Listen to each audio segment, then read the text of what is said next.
मान्य सदस्यगण, अब सभा में रेल मंत्रालय से संबंधित अनुदानों की मांग संख्या 85 को चर्चा तथा मतदान के लिए लिया जाएगा। सभा में उपस्थित जिन माननीय सदस्यों के रेल मंत्रालय से संबंधित अनुदान की मांग पर कटौती प्रस्ताव परिचालित किए गए हैं, यदि वे अपने कटौती प्रस्ताव प्रस्तुत करना चाहते हैं तो 15 मिनट के भीतर सभा पटल पर पर्चियां भेज दें जिनमें उन कटौती प्रस्तावों की संख्याएं लिखी हो जिन्हें वह प्रस्तुत करना चाहते हैं। इस प्रकार प्रस्तुत की गई कटौती प्रस्ताव की क्रम संख्याओं को दर्शाने वाली सूची कुछ समय पश्चात सूचना पट पर लगा दी जाएगी। यदि सदस्यों को उस सूची में कोई विसंगति मिले तो उसकी सूचना तत्काल सभा पटल पर मौजूदा अधिकारी को बताएं।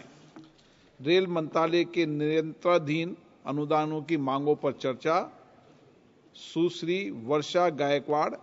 आज माननीय सदस्य, देर रात्रि तक रेल मंत्रालय पर चर्चा हो सकती है, तो मेरा आग्रह है कि अधिक से अधिक माननीय सदस्य इसमें भाग लें और अधिक से अधिक माननीय सदस्य बैठें। सुश्री वर्षा गायकवाड़, 2 दिन तक। सम्मानीय अध्यक्ष महोदय, मैं रेल मंत्रालय पर चर्चा में बोलने के लिए खड़ी हूँ और आपने मुझे इसके बोलने के लिए अवसर दिया। मैं आपका सबसे पहले तो बहुत सारा धन्यवाद व्यक्त करना चाहती हूँ। रेल हम भारतीयों के लिए सिर्फ एक यात्रा का साधन नहीं है सम्मानीय अध्यक्ष महोदय, वो हम सब के लिए यादों से जुड़ी है, हम सबके जरूरतों का हिस्सा है और भारतीय रेल हम सबका जीवन का अविभाज्य अंग है। हम सम्मानीय अध्यक्ष महोदय देखते हैं कि बड़े पैमाने पे जब चर्चा होती है तो हमने देखा है ये जो सरकार है नामकरण करने में बहुत बड़ी होशियार है और बहुत बड़े बड़े नाम देती है। इस बजट को भी रिकॉर्ड बजट का नाम देने का जो है रेल मंत्रालय का काम इस सरकार ने किया है। हमने देखा निपुण भारत, विकसित भारत, आत्मनिर्भर भारत, अलग अलग नाम, make in India, startup India, अलग अलग नाम देने का काम इस सरकार के माध्यम से होता है। लेकिन सम्मानीय अध्यक्ष महोदय, अगर हम जमीनी हकीकत की बात करें तो इस बजट को मैं ये कहूंगी ये रिकॉर्ड बजट नहीं है, ये पूरी तरह से जो है ये फेल बजट है। ये मैं आपके माध्यम से सबसे पहले कहना चाहती हूँ। आज इस बजट में बड़े बड़े आंकड़ों को बताया गया है, बड़ी बड़ी नई ट्रेन की घोषणाओं की बात की गई है, लेकिन अगर आप बुनियादी स्तर पे, अगर जमीनी स्तर की अपन बात करें तो कोई भी समस्या को इसने सॉल्व नहीं किया है। आज भी वो समस्या बजट फेल थोड़ी होता है, कोई बजट फेल नहीं होता। तो मैं अध्यक्ष महोदय आपसे आप मुझे संरक्षण दे, आप मुझे संरक्षण दे जी। तो बुनियादी ढांचे के ऊपर मैं बात करना चाहती हूँ। मैंने देखा जब भी मैं संसद में आई तब से मैं देख रही हूँ, मुझे ऐसा लग रहा है हर चीज जो है 2014 के बाद से ही हुई है। जैसा आप सबको मालूम है, जब भी हम चर्चा करते तो भारतीय रेल का उगम भी अगर 2014 में आप लोग कहेंगे, जैसे किसी सदस्य ने कहा था कि स्वतंत्रता की जो है 2014 से हुआ है, तो मुझे यह कहना पड़ेगा कि तथागत गौतम बुद्ध ने कहा था सूर्य, चंद्र और सत्य ना कभी छुपा है ना कभी छुपेगा। तो यह सत्य बिल्कुल सामने आएगा। तो आप कितना भी इसको रिकॉर्ड ब्रेक आपका बजट कहिए, लेकिन बिल्कुल ही आपका रिकॉर्ड ब्रेक बजट नहीं है, यह आपका फेल बजट है। ये कैसे, मैं सम्मानीय अध्यक्ष महोदय आपको बताना चाहती हूँ। 2.5 लाख करोड़ का बजट है और वो भी कैपिटल एक्सपेंडिचर है। मैं इसमें एक चीज बताना चाहती हूँ, अंग्रेजी में एक कहावत है, devil is in the details. इसका मतलब क्या है सम्मानीय अध्यक्ष महोदय? इस बजट के आप अगर प्रावधानों को देखेंगे तो आपको रेल का पूरा बजट अगर आपने देख लिया तो आपको पता चल जाएगा कि 8,20,000 करोड़ बजट है, जिसमें से 2,55 करोड़ रुपया जो है ये बजट भारत सरकार की बजटरी सप्लाई से के माध्यम से रेलवे को मिला है। और जो बाकी का बजट है, जो 5,65,000 करोड़ रेल का बजट है, जो उन्होंने अपने रेवेन्यू से जोड़ा है। तो इसका मतलब आप क्या समझ रहे हैं कि भारत सरकार ने रेलवे मंत्रालय को कितनी मदद की है? भारत सरकार ने रेलवे मंत्रालय को जो सपोर्ट किया है वो लगभग जो है 25% करने का काम जो है भारत सरकार ने किया है। तो रेलवे अपने आप ही चलने का काम कर रही है, रेलवे मंत्रालय खुद अपना रेवेन्यू बढ़ाने का काम कर रहा है। और मैं आश्चर्य की बात यह बताना चाहती हूँ सम्मानीय आपको कि इसमें जो कैपिटल एक्सपेंडिचर आया है, जो पिछले साल का कैपिटल एक्सपेंडिचर था और इस साल के कैपिटल एक्सपेंडिचर को आप कंपेयर करेंगे तो 1 रुपया भी सम्माननीय अध्यक्ष महोदय इसमें बढ़ाया नहीं गया है। तो ये बजट किसके लिए आप कहते हैं कि रिकॉर्ड ब्रेक बजट है? ये मेरा सबसे पहला कहना है। रेल हमारे सबके जीवन की क्या है? जीवन रेखा है। हम सुबह से शाम जो है इसको मानते हैं क्योंकि इससे हमारा जीवन चलता है। लेकिन आज क्या परिस्थिति है? आज यह परिस्थिति है कि जो हमारी जीवन रेखा है वो आईसीयू में भर्ती है और जो है वेंटिलेटर पे चल रही है। ये दुर्भाग्यवश हमारी जो है रेल की अवस्था इन्होंने करने का काम किया है। अगर अध्यक्ष महोदय मैं आपको बताऊं, ऑपरेटिंग रेशो अगर आप देखेंगे तो 98.43% है, इस तक पहुंच गया है। तो आपको मैं इसका मतलब बताना चाहती हूँ। इसका मतलब है कि रेलवे जितना पैसा कमाती है उतना पैसा वो खर्च करने का काम करती है। यहाँ पे मुझे आपको एक कहना पड़ेगा, एक मैं कहानी बताना चाहूंगी। एक इंसान पूरा महीना काम करता है, पूरा महीना काम करने के बाद सैलरी लाता है, सैलरी को जो है पूरा खर्च कर देता है और अपने ईएमआई भरने के लिए उधार लेता है और फिर जोर से कहता है कि मैं आत्मनिर्भर हूं। वैसी ही अवस्था इस रेलवे की हुई है। सम्माननीय अध्यक्ष महोदय, मैं यहां से बताना चाहती हूं। सम्माननीय अध्यक्ष महोदय, मेरा दूसरा जो मुद्दा है वो है रेलवे की वित्तीय सेहत के बारे में। अब इनकी सेहत की भी हमें चिंता करने की बहुत सारी जरूरत है। अगर सम्माननीय अध्यक्ष महोदय आप आज इनकी वित्तीय सेहत देखें तो आपको पता चल जाएगा 2022 और 2023 में रुपए जो है 4,300 करोड़ मतलब 4,300 करोड़ का जो है इन्होंने लक्ष्य रखा था, लेकिन इनको मिले कितने रुपए? 3,400 करोड़ रुपए, मतलब 900 करोड़ का इनका नुकसान हुआ। 2023 और 2024 की बात करें तो इनका बजट था 3,000 करोड़, इनको मिले कितने? 2,943 करोड़ रुपए इनको मिले। इसका मतलब इनका नुकसान 57 करोड़ का हुआ। 2024 और 2025 की बात करें तो इनका जो था वो बजट का लक्ष्य था 3,000 करोड़। ये जनवरी 2025 तक ये 760 मतलब 767 करोड़ का हो गया, मतलब 767 करोड़ का हो गया है। तो आप समझ सकते हैं ये साल का इनका जो लक्ष्य है 2025 का 26 का, ये उनका लक्ष्य 3,000 करोड़ का है। अगर आप पिछला रिकॉर्ड में देखें तो ये हर बार नुकसान में गए हैं, हर बार इनकी कमाई जो है वो गिरी है। तो मेरा इनसे ये सवाल है कि ये चमत्कार कहां से होने वाला है? ये अचानक ऐसी कौन सी जादू चलने वाली है कि इनके बजट में जो है ये पैसा जो इन्होंने लक्ष्य रखा है ये पाने वाले हैं? क्या ये रेल मंत्रालय खुद कमाने वाला है या ये रील के माध्यम से होने वाला है? हम रील देखते सम्माननीय अध्यक्ष महोदय रेलवे डिपार्टमेंट की। अब मैं इनकी जरा रेलवे की कमाई के हाल भी आपको बताना चाहती हूँ। सम्माननीय अध्यक्ष महोदय, रेलवे की जो कमाई है 2025 और 2026 में कुल अनुमानित राजस्व रुपए 3,041.31 करोड़ की है। अगर पिछले 3 साल में अगर सम्माननीय अध्यक्ष महोदय आप देखें तो ये 3,041.31 करोड़ उसी दाम पे स्थिर है। सम्माननीय अध्यक्ष महोदय, इसमें सबसे क्या है, इसमें यात्री किराया देते हैं। यात्री कितना किराया देते हैं सम्माननीय अध्यक्ष महोदय? 92,800 करोड़ रुपए। लेकिन इनकी सबसे बड़ी आमदनी कहां से आती है? ये सबसे बड़ी आमदनी आती है माल ढुलाई से। 1,88,000 रुपए करोड़ जो इनको मिलता है वो माल ढुलाई से मिलता है और ये खुद रेलवे भी एक्सेप्ट करता है। अगर इनका इनकम का कोई सोर्स है और इनका बिजनेस अगर किसी चीज से चलता है तो माल ढुलाई से चलता है। लेकिन इसमें भी मैं कुछ बताना चाहती हूँ क्योंकि इसमें भी जमीनी हकीकत अध्यक्ष महोदय कुछ अलग है। जमीनी हकीकत ये है, अगर आप देखेंगे तो रेलवे का जो फ्रंट ट्रैफिक का जो 1951 अगर आप देखेंगे तो 85% का था। 1991 में 85 से वो 60% तक आ गया। 2022 में वो 60% से 27% पे आ गया। मतलब अगर आप देखोगे तो आज माल ढुलाई की भी जो है उन्होंने पूरा मुंह मोड़ लिया है रेलवे से। वो भी सोच रहे हैं कि सड़क का परिवहन अच्छा है, जल का परिवहन अच्छा है, लेकिन रेलवे का परिवहन अच्छा नहीं है। तो आज आप समझ सकते हो इन्होंने एक नेशनल प्लान बनाया है सरकार ने, और नेशनल प्लान में जो नेशनल रेलवे का इनका प्लान है 2030 का, इसका इन्होंने लक्ष्य रखा है। और लक्ष्य क्या रखा है? 45% इसको बढ़ाना है। अगर आप पिछले सालों का रिकॉर्ड देखें 91 से लेके अब तक 1951 से अब तक का, तो जो 85% का था वो अभी 27% तक आ गया है। अब ये बात कर रहे हैं कि 2030 में हमें 45% जाना है।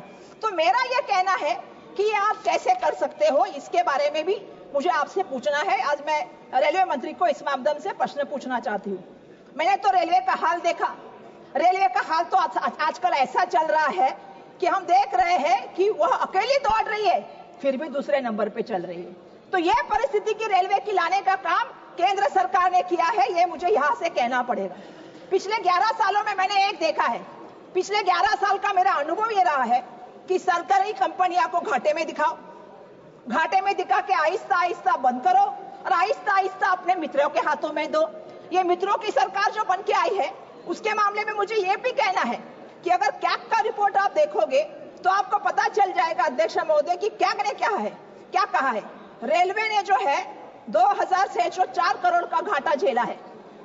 2604 करोड़ का घाटा, ये आपको समझना पड़ेगा, क्योंकि आहिस्ता आहिस्ता घाटा करके, और मैं बताना चाहती हूँ 3200 करोड़ के कर्ज के प्रति जो है इन्होंने ब्याज दिया है, अतिरिक्त ब्याज। वो ब्याज कितना है अतिरिक्त सन्मान्य अध्यक्ष महोदय? वो ब्याज दिया है 834 करोड़ .72 रुपीस करोड़। तो मेरा सवाल ये है कि आहिस्ता आहिस्ता घटा रहे हैं, अतिरिक्त ब्याज दे रहे हैं, तो क्या सरकार सोच रही है कि इसको प्राइवेट सेक्टर में बना दिया जाए? देखिए, हमारा अनुभव ऐसा रहा है कि बीएसएनएल खत्म हो गई, एमटीएनएल खत्म हो गई, एयर इंडिया खत्म हो गई, एयरपोर्ट खत्म हो गए, पोर्ट खत्म हो गए, आहिस्ता आहिस्ता करके सब मित्रों को गए। आने वाले दिनों में रेलवे भी जो है वो मित्रों को जाएगी क्या? और इसको हम ये भी कह सकते हैं कि निजी हाथों में बेची जाएगी क्या? ये भी तो एक बड़ा षड्यंत्र इस माध्यम से नहीं है ना? ये मैं यहाँ पे अध्यक्ष महोदय आपके माध्यम से पूछना चाहती हूँ। अध्यक्ष महोदय, मैं कहना चाहती हूँ, ट्रेन हमारे लिए सिर्फ एक धातु नहीं है, ट्रेन हमारा दिल है, तेल हमारी धड़कन है, और ट्रेन हमारी जान है, रेल हमारी जान है। आज अगर हम बात करें, एक गांव से मजदूर दूसरे गांव में अपने परिजनों को छोड़ के जाता है ट्रेन के माध्यम से अपने पेट पालने के लिए। अगर छात्रों की बात करें, एक छात्र अपना गांव छोड़ के पढ़ने के लिए जाता है। अगर हम बात करें यात्रियों की, तो मैं बताना चाहती हूँ कि लोग आज त्योहार में अपने घर परिवार से मिलने के लिए ट्रेन का इस्तेमाल करते हैं। कुंभ की बात करें तो महाकुंभ में आपको मालूम है कि करोड़ों लोगों ने ट्रेन से जो है प्रयागराज पहुंचने की कोशिश की है। तो मैं ये कहना चाहती हूँ, जब हम ट्रेन के साथ इतने जुड़े हुए हैं, लेकिन आज ट्रेन की परिस्थितियां क्या है सन्मान्य अध्यक्ष महोदय? आज लोगों को जो डब्बा होता है, जो यात्री डब्बा होता है, जनरल डब्बा होता है, उसमें जो है जानवरों की तरह घुस के जो है खड़ा होने पे मजबूर किया जाता है। ये सबसे बड़ी सन्मान्य अध्यक्ष महोदय, ये बहुत गलत बात हो रही है। हम देखते हैं एसी कोच में कभी कभी क्या होता है, हम एसी कोच में हम गाड़ी में जा रहे थे, हमने देखा ऊपर से पानी टपकता है, पीने के लिए पानी नहीं मिलेगा, पर एसी कोच में जो है ऊपर से पानी टपकता मिलेगा। 12-12 घंटे आपको ट्रेन के लिए इंतजार करना है, बैठने की व्यवस्था नहीं है, खाने की व्यवस्था नहीं है, पीने की व्यवस्था नहीं है। सन्मान्य अध्यक्ष महोदय, प्लेटफॉर्म पे क्या है? प्लेटफॉर्म पे गंदगी के बड़े से बड़े जो है अंबार खड़े हैं। सुरक्षा की बात हम क्या करें? सुबह हमारी लड़कियां ट्रेन में गई थी 7 बजे, उसके ऊपर बलात्कार हुआ, तो सुरक्षा की व्यवस्था क्या है? सन्मान्य अध्यक्ष महोदय, मैं एक बात पूछना चाहती हूँ, जहां भीड़ भाड़ के स्टेशन होते और जहां भगदड़ मच के मौत होती है, दिल्ली की घटना को आप देख लीजिए अध्यक्ष महोदय, दिल्ली की घटना को हम देखते हैं, भीड़ भाड़ हो गई, लेकिन रेलवे प्रशासन के अधिकारी बचाव यंत्रणा का काम छोड़ के, बचाव कार्य छोड़ के सरकार को बचाने में जुड़े हुए थे। हमारी बात पत्रकारों तक नहीं जानी चाहिए, हमको उसको नकारना है, हमको इसको बोलना नहीं है, हमको इसको छुपाना है। यह बचाव कार्य रेलवे के प्रशासन के माध्यम से चालू था। आनंद फानन में रात को मुआवजा दिया गया, जिनकी मौत हुई, जो घायल हुए, जो आहत हुई, उसका कोई भी जो है सन्मान्य अध्यक्ष महोदय बात लोगों के सामने नहीं आई। हमने अयोध्या स्टेशन में देखा, हमने प्रयागराज स्टेशन में देखा, ये क्या चल रहा है? ये सब क्या चल रहा है? ये मैं आपके माध्यम से पूछना चाहती हूँ सन्मान्य अध्यक्ष महोदय। जब वक्त आता है तो खुद की पाक तपतपाते हैं, जो वक्त आता है तो रील बना के डालते हैं, और जब ऐसा समय आता है तो चुप्पी क्यों साधते हैं? ये भी मेरा इनके माध्यम से सवाल है कि इनको इस पे भी बोलना पड़ेगा सन्मान्य अध्यक्ष महोदय। पिछले दिनों हमने महाराष्ट्र में घटना देखी, एक जलगांव की घटना हुई, एक पुष्पक एक्सप्रेस जा रही थी मुंबई की तरफ, और वहां पे अचानक से भगदड़ मच गई कि कहां गया, ट्रेन में आग लगी है, ट्रेन में आग लगी है। लोग कूद गए ट्रेन से बाहर, सामने जो है वहां से बेंगलोर एक्सप्रेस आ रही थी, उसके नीचे लोग कुचले गए, 13 लोगों की मौत हो गई। इसका जिम्मेदार कौन है सन्मान्य अध्यक्ष अध्यक्ष महोदय, मुझे आपसे पूछना है, अगर वहां पे कोई कम्युनिकेशन नहीं के माध्यम नहीं है तो ट्रेन के अपघात आप कैसे रोक सकते? आज अगर बात करें प्लेन में, आप देखेंगे कि कभी हवा का दबाव हो गया, टर्बुलेंस आ गया, तो हवा का दबाव कम हुआ तो आपके ऑक्सीजन मास्क आते हैं, टर्बुलेंस आ गया तो आपको सीट बेल्ट की बात आती है, कोई आपसे कम्युनिकेट करता है। लेकिन ट्रेन में जब घटना घटती है तो आपसे कम्युनिकेट कौन कर सकता है? ये भी मेरा सवाल है। सम्मानीय अध्यक्ष महोदय, हमारे परेल में एक घटना हुई, प्लेटफॉर्म पे चर्चा हुई, प्लेटफॉर्म में अफवाह फैली और लोग भागते भागते गए, एक दूसरे के ऊपर चलते गए। ऐसी घटनाओं में जो मौत होती है उसका जिम्मेदार सरकार को रहना चाहिए, ये मेरा यहाँ से सम्मानीय अध्यक्ष महोदय कहना है। सम्मानीय अध्यक्ष महोदय, मेरा आपके माध्यम से और भी कहना है कि 2024 में 8 महीने में कितने अपघात हुए? 29 ट्रेन के दुर्घटनाएं घटी है। कितने लोगों की यात्री की मौत हुई? 313 यात्रियों की मौत हुई, 4 रेलवे कर्मचारियों की मौत हुई। आज रेलवे की हालत ऐसी है, अगर आप देखोगे तो मैं आपको बताना चाहती हूँ कि हमने देखा बहुत सी जगह पे हुआ, बालासार में, सब जगह पे, बड़ी बड़ी जगह पे, पश्चिम बंगाल में बहुत जगह पे बीच में हुआ दुर्घटना। कुछ तो सीखना पड़ेगा। आप सुरक्षा कवच की बात करते हैं, मंत्री महोदय भी है नहीं, मंत्री महोदय ने सुरक्षा कवच की बात की। हमें तो लगा था सुरक्षा कवच ट्रेन के लिए आएगा, लेकिन दुर्भाग्यवश सुरक्षा कवच तो मंत्री महोदय को देने का काम हुआ है। अरे आप कुछ तो भूतकाल से भी सीखिए, लाल बहादुर शास्त्री साहब से भी तो कुछ सीखिए।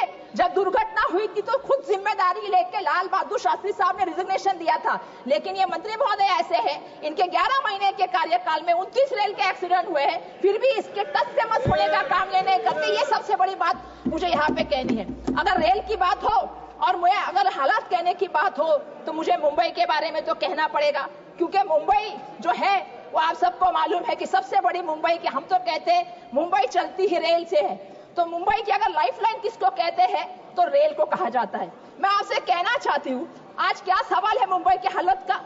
जो हमारी रेल की हमारी जो लाइफलाइन थी वो आज लाइफ सपोर्ट पे आ गई है।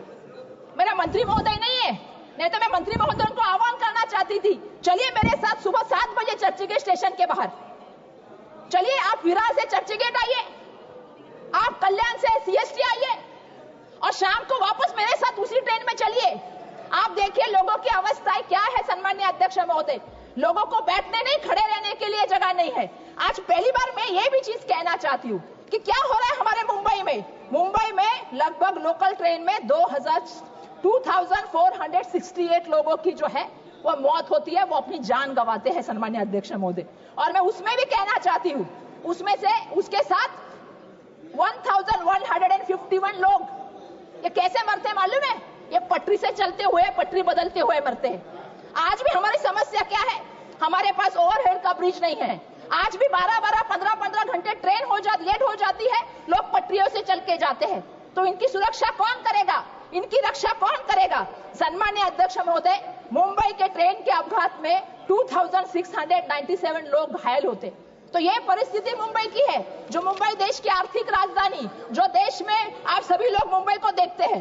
मैं एक कहना चाहती हूँ कि इसके मामले में मैं कहना चाहती हूँ कि सरकार इतना पैसा देती है, सरकार 1 लाख करोड़ रुपया सुरक्षा के लिए देती है, तो ये सुरक्षा होती किसकी है? जब लोग पटरी पे सुरक्षित नहीं, स्टेशन पे सुरक्षित नहीं, अगर हम देख के बाहर गांव में जाए तो हर ट्रेन को दरवाजे होते हैं, हमारे ट्रेन को दरवाजे नहीं होते, हमारे लोग गिरते हैं। तो ये सुरक्षित नहीं है तो किसके लिए 1 लाख रुपया खर्चा करती है? इसकी भी चौकसी होनी चाहिए। आपको समझनी पड़ेगी कि एक एक जान अनमोल है, एक एक जान की कीमत है। घर से इंसान बाहर निकलता है तो घर परिवार ये सोचता है कि मेरा बच्चा घर में आएगा कि नहीं आएगा। तो सरकार इस मामले में थोड़ा बहुत तो एहसास रखती है क्या? ये भी सम्मानीय अध्यक्ष महोदय, मेरे आपके माध्यम से ही सरकार को सवाल है, थोड़ा तो संवेदनशील हो जाइए, थोड़ा तो लोगों के बारे में सोचिए। ये मेरा इनसे यहाँ पे कहना है।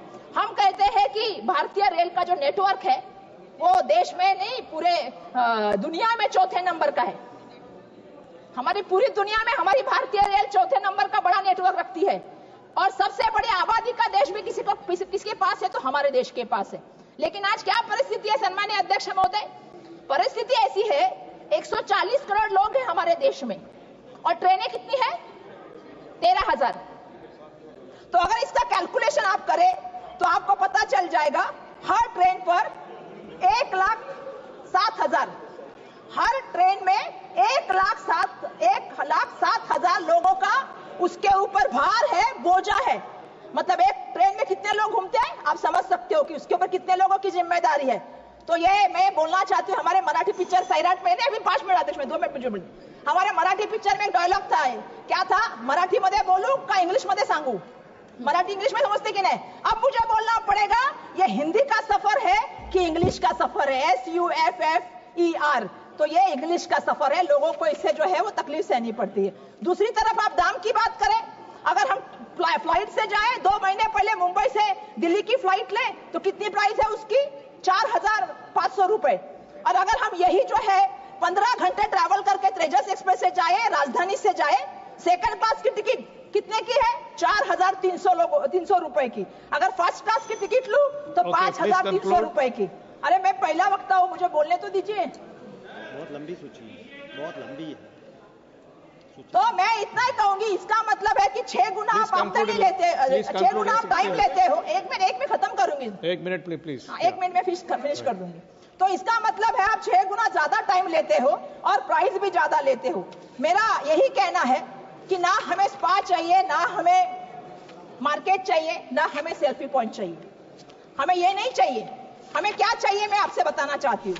हमें चाहिए स्वच्छ टॉयलेट, पानी, स्वच्छ अच्छा भोजन और सुरक्षा और टाइम की पाबंदी।